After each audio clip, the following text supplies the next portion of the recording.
Hello everybody! Once again, we come to a BookTube SFF Babbles topic, and this week's prompt is to recommend a handful of science fiction novels that you think are overlooked on BookTube. I have gone all out in my recommendation lists for fantasy and science fiction with the last couple of topics, and so today I'm going to keep it short and only talk about 3 science fiction novels that I really think more people on BookTube should discover. I've given every single one of these 5 stars. I would definitely reread them, probably will reread them someday, and I really hope that you enjoy them too. First is The Dispossessed by Ursula K. Le Guin. I have firmly established by this point that I love everything by Le Guin. I have read many books by her, and I constantly bring up The Word for World is Forest, and especially The Left Hand of Darkness, because that's one of my favorite books of all time. The Dispossessed, however, I think needs some more love. I think The Left Hand of Darkness might overshadow it just by its sheer popularity, and The Dispossessed is an incredibly different type of story, which maybe puts off people. And I say it's a very different type of story because it's incredibly political. Like, I would say the story itself is about politics and different political systems. It is about a physicist, perhaps the greatest physicist of his time, a man named Shevik, who is attempting to formulate his theory of everything, which will eventually make the Ansible, a faster-than-light communications device, possible. The Ansible appears in other Hainish novels by Le Guin, so this kind of predates stories like The Left Hand of Darkness. However, our physicist Shevik lives in an anarchist society which doesn't value his work. Because it doesn't have value in their society, they're not going to give him the support he needs to work out his theories. Now, Shevik lives on a moon that goes around another planet, and he eventually leaves his home to go to the planet proper, where a completely different non-anarchist society exists.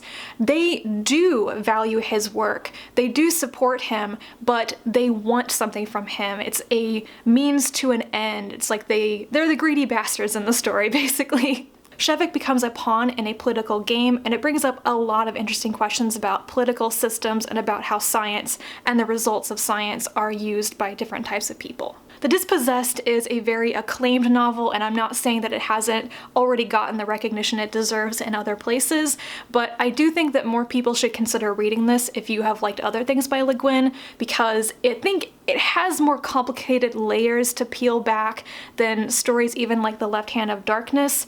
Like I said, it is a very different type of story, but I think a lot of people go into The Left Hand expecting that they know what the story is about, that it's about gender and sexuality and stuff, and many people don't have preconceptions about The Dispossessed to shape how they interpret the story, just because it's not as well known. I don't know if that makes any sense, but go into it blind and see what you think about it. Next is Lockstep by Carl Schroeder. This is a very, very different type of science fiction novel from The Dispossessed. It is hard science fiction. It has a very complex, almost mathematical world building in it, and it might be classified as young adult by some people. The main character and his friends are all teenagers, but given how dense it is and how difficult it can be to understand the science in it and the world building, and also the tone, I would call it an adult science fiction novel. I read this book a couple of years ago, so I don't remember the intricacies of the plot very well, but essentially it's about a teenage boy named Toby who is on a spaceship. He's in cryosleep and hibernation, and he doesn't wake up in time. He actually wakes up 14,000 years in the future, and human civilization has exploded. There's a very cool system of hibernation and interlocking lockstep states of hibernation that people use across different planets. They can sleep while people are in transit because they don't have faster than light travel, and then they can all be awake for like one day to get everything done, and then they sleep for decades or 100 years. I think this book was just so fun to read. I think Carl Schroeder does hard science fiction really well. He just seems to really revel in the ideas and how to use technology in his stories. He just isn't afraid to go there with the really far out ideas, and I really like that. Last but not least is Stories of Your Life by Ted Chiang. Actually, if you enjoy literary fiction and science fiction and short stories, just go look up Ted Chiang's name and read all the things because he is amazing.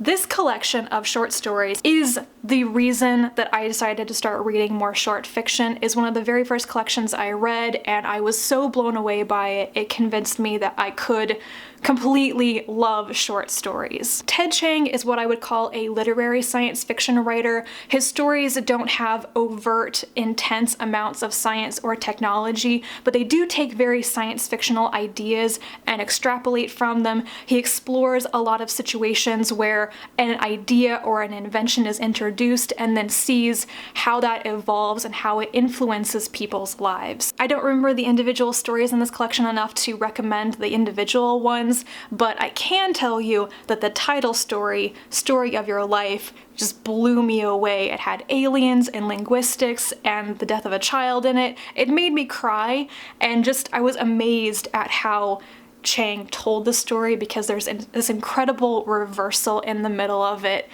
It was so good, and I need more people to talk to about Ted Chiang. Those are my 3 recommendations for overlooked science fiction, and of course, if you've read them, please tell me down in the comments so that we can squee together. And if you have any recommendations of your own for science fiction that you don't think many people have heard about, please comment down below or go over to the Goodreads topic for this Babbles this week and tell everybody else there. And I think that's everything I have for this video, so thank you very much for watching, and I will talk to you again soon. Bye.